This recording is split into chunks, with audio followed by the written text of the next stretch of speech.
I use the label F2M or female to male to describe myself in almost all of my online content. It's even part of my username and profile names on social media.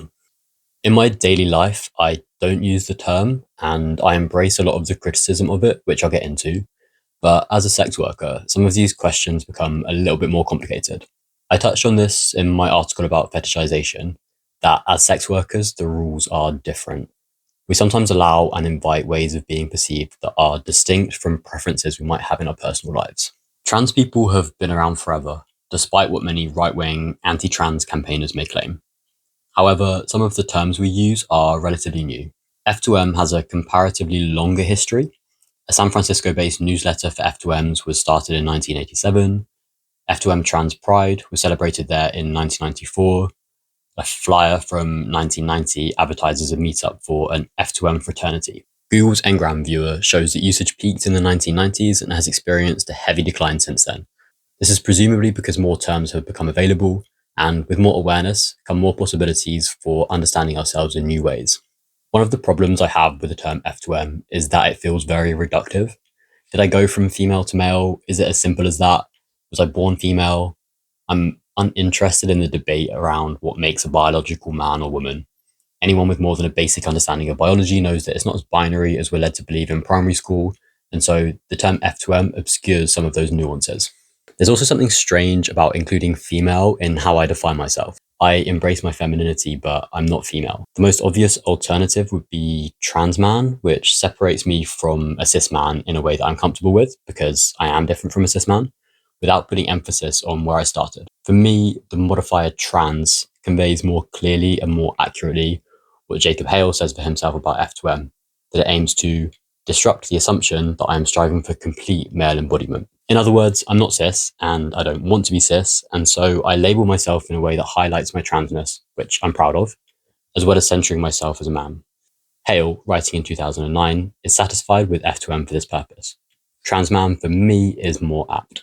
F2M centers the transition element of my identity, which also feels old-fashioned for me. I'm not transitioning anymore. My transition is over.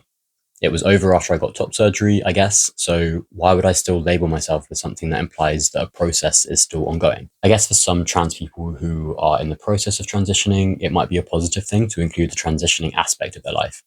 But even then, I would question why the female bit needs to be there. Trans man can mean someone who is still transitioning or someone who has transitioned in whatever sense. So it feels like that would be enough. This emphasis on the transition element of identity also carries with it an implication of medical transition that feels uncomfortable. Anyone who identifies as a man is a man. Focusing too much on transitioning itself comes dangerously close to gatekeeping gender identities. So I'll stress that anyone is free to use any words they like about themselves, regardless of whether they transitioned medically, socially, or have just changed their own conception of their gender for themselves. Many people use F2M without identifying as a man. For them, the abstractness of the acronym can be useful. The focus on the transitional aspect itself, rather than a fixed identity, may be the point. Although it is formed from female and male, combining these can be seen as disputing rather than reinforcing the gender binary. I'll say as well that F2M is used as a shorthand nowadays, especially when lowercase, and has a more abstracted meaning than female to male. It obviously does stand for that, but I don't think everyone who labels themselves F2M necessarily means it as a stand-in for the full phrase. That's just one possible reason of many that someone might feel comfortable with the label, so my discomfort with it is my own, but for me, it doesn't quite fit. Now, all of that said, as a sex worker, things are very different. As I discussed in my fetishization article, there is often a need to put ourselves into boxes in order to be more searchable and more marketable. I don't describe myself as F2M to new people I meet in real life, but I describe myself that way every day on the various porn sites I use for advertising, because it's what viewers search for when they're looking for content with trans men. The difficulty, of course, is that by ascribing to these labels, I'm reinforcing them. I do tag my videos in other ways too: trans man, trans mask, trans male, queer, transgender, and so on. But I always use F2M as well. In an ideal world, I'd be 100% comfortable with all the ways I use to describe myself.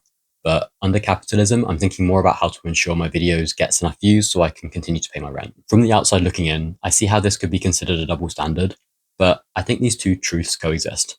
The label is unhelpfully reductive in my personal life, but the label is helpfully reductive online. Maybe I'm making excuses for it. Sure, I'm not thinking female to male every time I type F2M, but if the shorthand excuse is unacceptable in daily life, perhaps it should be unacceptable here as well.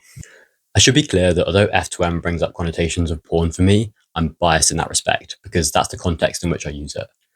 If someone refers to me or even themselves as F2M outside of a sex work setting, it can feel immediately jarring, but that's very individual. I don't want to imply that the connotation is innate or universal. It's not. The label came before its use as a sexual category, and many people use it for themselves in daily life outside of any connection to sex or sex work. One issue that arises when I describe myself in this way is that it comes with implicit consent for other people to do the same. I feel comfortable using reductive terms like this about myself because I understand the nuance, I understand that they're not perfect, and I understand that they are less acceptable outside of porn. Sometimes someone I've filmed with will ask me if I'm happy for them to use F2M in their caption or promo for our video. I say yes, and I appreciate the consideration, partly because it's complicated to go into all of this, and partly because I know that they also need to market our video just as much as I do. And so those labels and hashtags are necessary for them as well. Is it always problematic to use labels without approval or permission? For me personally, I avoid tagging videos with anything that feels fetishy in a way that I have no right to make decisions about. So nothing to do with race, even where there are common porn categories.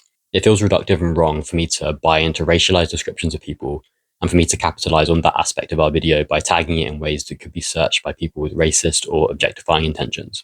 It's complicated because we all tag our videos, and I'm sure there are times that I've used descriptors for people that they might not apply to themselves or might be uncomfortable if they saw daddy, bear, hairy, etc. While these are categories that could be considered objectifying, they don't carry the same weight of societal prejudice as the labels that potentially play into racism or transphobia. It's clear that there are no easy answers when it comes to labels and identity categories, and that decisions about how we describe ourselves are deeply personal and individual.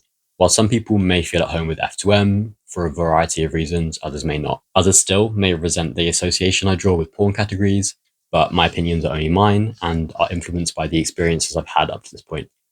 Similarly to how many people reject identifiers such as queer due to negative connotations from bullying. Although in an ideal world, we might be able to choose more specific ways of describing ourselves, ones that feel comfortable and accurate, I think the demands of sex work complicate the ways I'm able to label myself. Until we reach that ideal world where trans rights are universal and where sex work is safer, I embrace the ambivalence around the phrase. Thank you for watching. I've realized that this is maybe a little bit of a nuanced and controversial topic, but I really appreciate any engagement with it. So yeah, any comments, sort of positive or negative, will be appreciated. Thanks for watching.